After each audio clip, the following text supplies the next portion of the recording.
জুলাই আন্দোলনে শহীদ ও আহত যোদ্ধাদের পুনর্বাসনে সব রাজনৈতিক দলকে একসঙ্গে কাজ করার আহ্বান জানিয়েছেন জাতীয় নাগরিক পার্টির উত্তরাঞ্চলের মুখ্য সংগঠক সার্জিস আলম।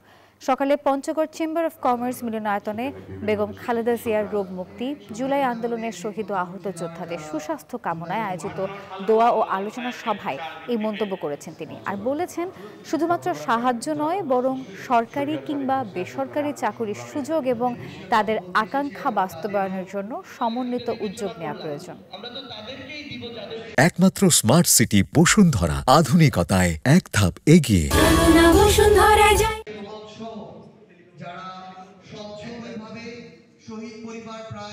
আমরা নির্দিষ্ট একটা ক্ষেত্রে আমার এখন অনেক আহত যোদ্ধা ভাই রয়েছেন যারা আর তাদের স্বাভাবিক কর্মজীবনে ফিরতে পারছেন না, এবং তাদের যে একটা থাকার আবাসস্থল সেটা ঠিক মতো নাই।